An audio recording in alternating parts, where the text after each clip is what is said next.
So many subjects, उसके ऊपर से ये इंटरनल एक्सटर्नल एग्जाम खत्म ही नहीं होता।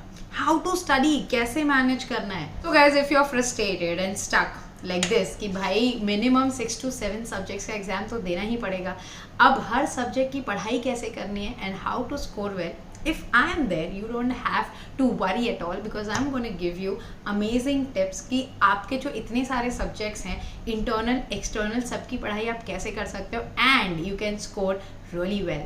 तो guys if you have opted for self finance course जहाँ पे आपको मिनिमम 6 to 7 पेपर देने हैं प्लस आपका इंटरनल्स है, या तो आपने एडिशनल लैंग्वेज पेपर भी ले रखा है and certificate courses are also there, सब कुछ मैनेज हो जाएगा, don't worry at all.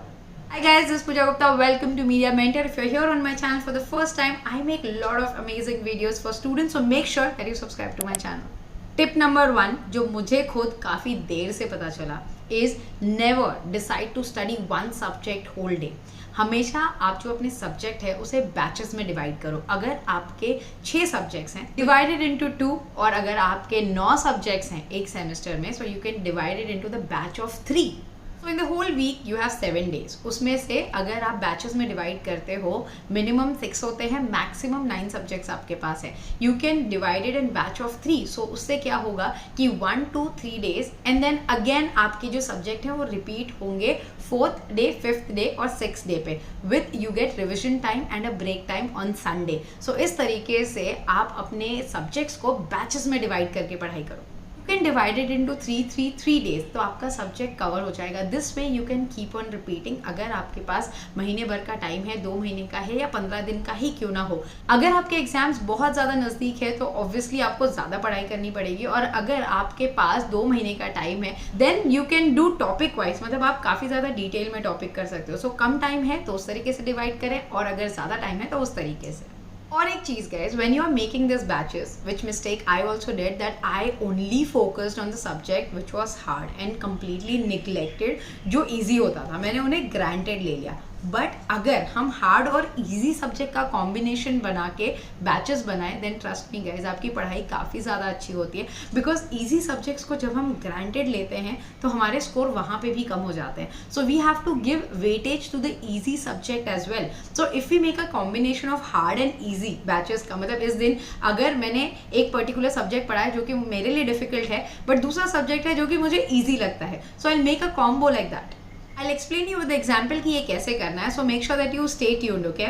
For example guys, if you are a management student or an art student or a commerce student, आपको make sure करना है आपके जो 6 subjects है उसमें theory और टेक्निकल सब्जेक्ट होते हैं. थियोरी में जैसे कि हिस्ट्री हो गया, बहुत ज़्यादा उसमें रट्टा मारना पड़ता है, and eight the same time you have subjects which is not that theoretical but little practical और टेक्निकल, तो उस तरीके से आपको कॉम्बिनेशन बनाना है. So easy subject and hard subject, ये तो एक कॉम्बिनेशन हो गया, और दूसरा हो गया कि यू कैन कंबाइन. जैसे फॉर एग्जाम्पल अगर हम बेस पे चले जाए तो मैथ्स और इंग्लिश का कॉम्बिनेशन, बिकॉज अगर आप इंग्लिश पढ़ के बोर हो गए तो आप मैथ्स सॉल्व कर सकते हो. सो सिमिलरली अगर आप मैनेजमेंट के स्टूडेंट हो, अगर बिजनेस लॉ बहुत ज़्यादा टेक्निकल हो रहा है तो आपने मार्केटिंग की स्टडी कर ली. तो for example if you are a media student and it's too much of theory paper, you are studying like history of media, you can always move on to visual communication. मतलब कि इस तरीके का combination आपको बनाना है. तो you have to make the combination according to the course that you have opted. If you are in 10th or 12th then obviously you can make a combination of mathematics, English and biology, whatever subjects that you have opted for. Now after making the batch, then easy and hard, then after that the subject combination comes the timing कि कितने time आपको दिन में पढ़ाई करनी है. It is completely on you कि आप 4 घंटा पढ़ना चाहते हैं कि 6 घंटा, बट मेक श्योर कि मॉर्निंग टाइम जो है वो आप रिविजन के लिए रखिए. Then you can break that 5 to 6 hours in morning, afternoon and evening. Continuously 5 घंटा कोई नहीं कर सकता यार, ये बहुत बड़ा इल्यूजन है जो हम दिमाग में बनाते हैं कि मैं कंटिन्यूसली 5 घंटा पढ़ूंगा. It's impossible. So break it down into 2 hours, then take a break, then 1 hour. And जब आप 2 hours दे रहे हो तो हार्ड सब्जेक्ट को आपको ज़्यादा टाइम देना है, लाइक 2 hours. देन आपका जो ईजी सब्जेक्ट है उसको आप 1 hour दे सकते हो, and again your hard subject you can give 2 hours. So this way you can divide your time as well.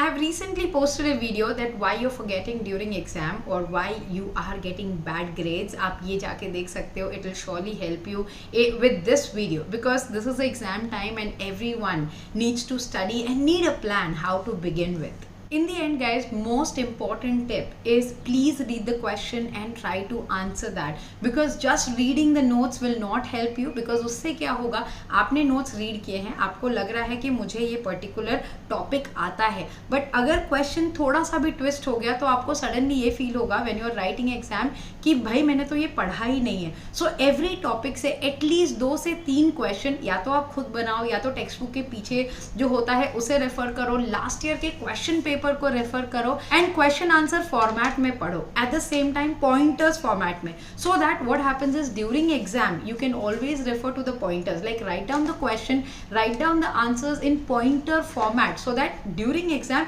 you can elaborate on that. And yes, I always say this in class to my students, start writing notes, because your notes, your own handmade notes are always gonna be your savior rather than depending on someone else's notes, because you can always buy or Xerox or copy paste someone else's notes, but आपको वो समझने को बहुत ज़्यादा time लगेगा. So what happens is if you make your own notes and then tick mark the most important ones, I assure you that you're gonna score really well और आपकी पढ़ाई definitely अच्छे से होगी. I hope guys the video was useful, and please do let me know in the comment box below that how these videos are helping you, what other topics you want me to cover as well. Thanks for watching and stay tuned for a lot of such informative videos on Media Mentor. Don't forget to like, share and subscribe.